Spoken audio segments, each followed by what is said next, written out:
A diplomatic firestorm has erupted over North America. The continent's long-standing alliance is now facing its most severe test in recent memory. Former President and current Republican frontrunner Donald Trump has issued an unprecedented demand. It is a stunning ultimatum directed squarely at America's northern neighbor Canada. He is demanding that Ottawa contribute a staggering $20 billion to the United States. The purpose? To fund the construction of a new fleet of advanced nuclear-powered attack submarines. This demand, delivered with Trump's signature blend of bravado and political theater, has sent shockwaves through the halls of power in Washington and Ottawa. He insists that the Arctic has become a critical strategic battleground, melting ice caps newly accessible shipping lanes. In his view, both Russia and China are militarizing the region. Russia, China deploying advanced submarines, establishing a military presence that directly threatens North American security. Trump argues that the current U.S. submarine fleet, while powerful, is aging and insufficient to patrol the vast, increasingly contested waters of the high north. He paints a dramatic picture of a vulnerable America exposed to stealthy undersea threats that could go undetected without a significant and immediate upgrade to its naval capabilities. The demand for $20 billion from Canada is, in Trump's logic, a simple matter of fairness and shared responsibility. They get the protection, but we get the bill, Trump declared at his rally. It's not going to happen anymore. The Arctic is their backyard as much as it is ours. If they want it protected from Russian aggression, they need to pay up. If they want it protected from Chinese aggression, they need to pay up. It's that simple. This transactional worldview dismisses decades of diplomatic norms, reframing the alliance not as a partnership of mutual interest, but as a service for which Canada must now pay a premium price. Furthermore, Trump links the construction of these submarines directly to American jobs and economic strength. He promises the entire $20 billion, if secured, would be funneled into American shipyards in places like Virginia, Connecticut, creating thousands of high-paying manufacturing jobs. This positions his demand as a win-win for the United States, enhancing national security, bolstering the domestic economy. The specific vessels at the heart of this demand are the next-generation Virginia-class attack submarines. These are not the ballistic missile submarines of Cold War fame, but rather sophisticated hunter-killer platforms designed for a multitude of missions. They excel at anti-submarine warfare, intelligence gathering, deploying special operations forces. Trump claims they are the only tools capable of effectively monitoring the increasingly sophisticated submarines being launched by rival powers. He insists that without a larger, more advanced fleet, the U.S. Navy will be operating with a critical blind spot in the Arctic. A vulnerability he deems an unacceptable risk to the American homeland. His demand is therefore presented as an urgent necessity, not a political choice. This narrative is powerful and resonates deeply with his political base, making allies contribute, prioritizing American workers. The submarines become more than just military hardware. They are symbols of a resurgent American industrial base funded, in this case, by a delinquent ally. The very submarines Trump wants Canada to fund are the primary tools for detecting underwater threats in this domain. If the U.S. reduces its patrols, withholds the intelligence gathered by these assets from Canadian partners, the shared picture of the Arctic environment would be incomplete. Canada's response to Donald Trump's demand was swift, unequivocal, and delivered with a rare display of public indignation. Prime Minister Justin Trudeau's office issued a statement describing the demand as unreasonable and unacceptable, firmly rejecting any notion that Canada would transfer $20 billion to the U.S. Treasury for American-built submarines. In a subsequent press conference, a visibly frustrated Trudeau elaborated on Canada's position. He emphasized that Canada is a sovereign nation with its own defense priorities and budget processes, not a subsidiary of the United States. He stressed that while Canada values its alliance with the U.S., that partnership must be based on mutual respect, not ultimatums and public shakedowns. The Canadian government argues that Trump's characterization of their defense spending is a gross misrepresentation of the facts.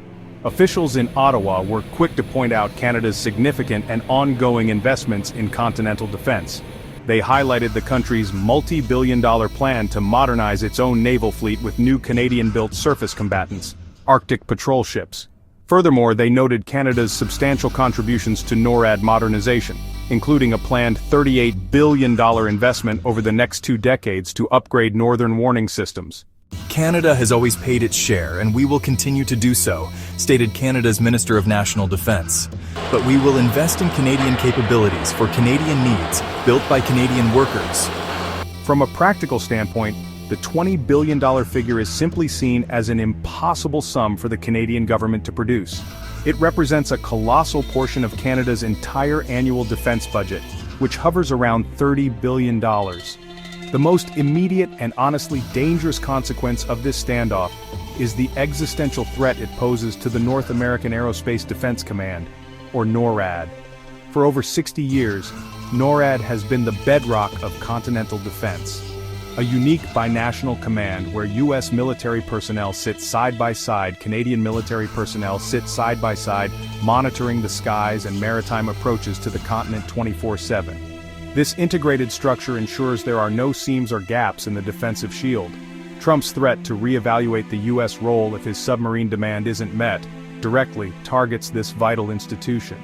A U.S. drawdown, a reduction in intelligence sharing, would instantly cripple NORAD's effectiveness, creating blind spots that adversaries could exploit.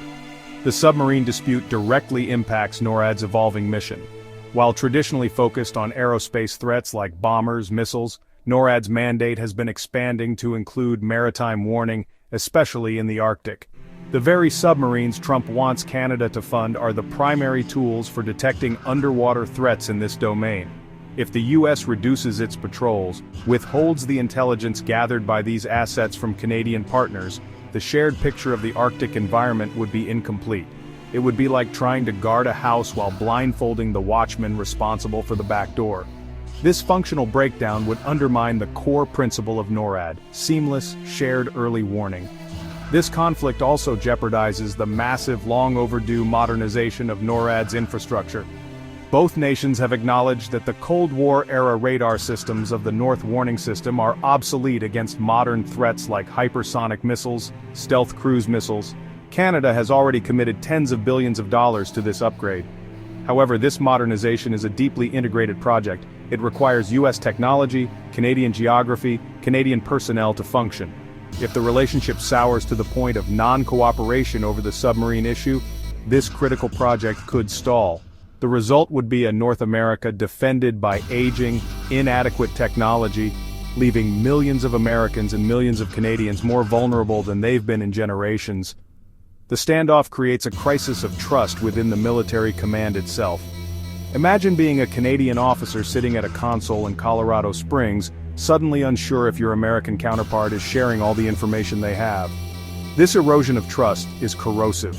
Military operations, especially complex multinational operations, rely on the absolute certainty that all partners are working from the same playbook with the same information.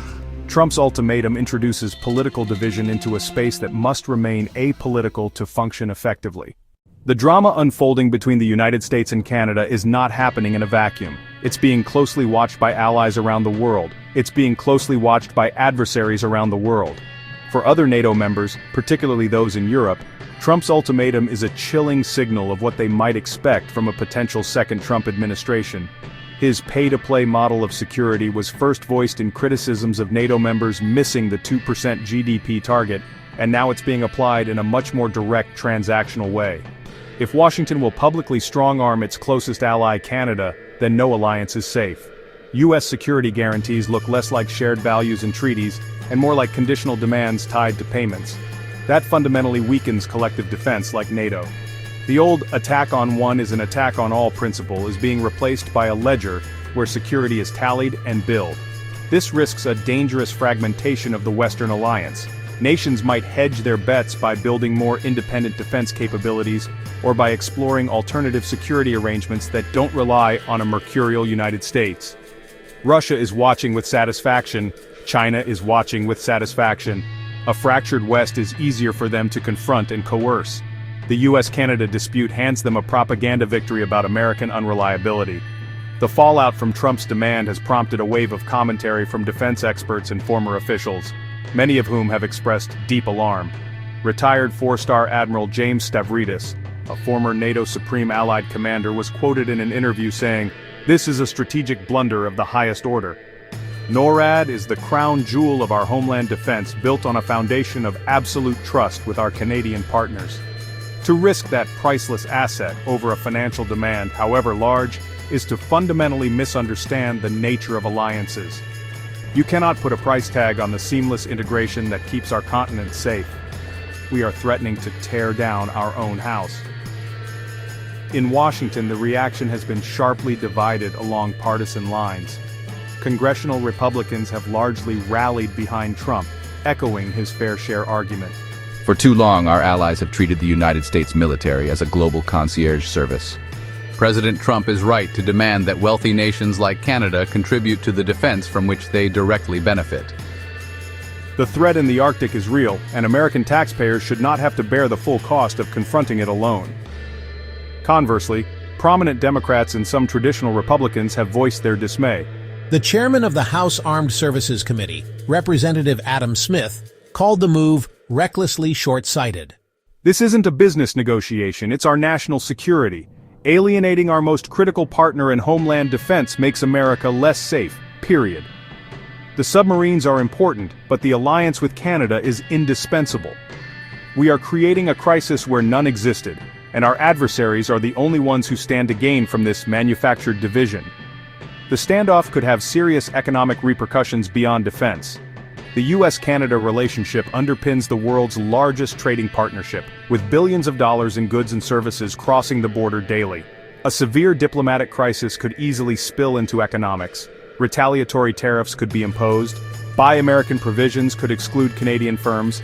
Other protectionist measures could be used that would harm both economies and signal that partnering with the US carries unpredictable economic risks, pushing friendly nations to diversify trade away from America.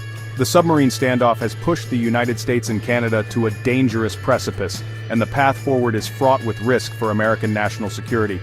If this impasse continues, the most likely outcome is a slow, corrosive degradation of the US-Canada defense partnership. This would not be a sudden collapse, but a gradual unraveling. The outcome of this submarine drama will resonate far beyond the Arctic, determining whether the future of American security lies in building walls or strengthening bridges.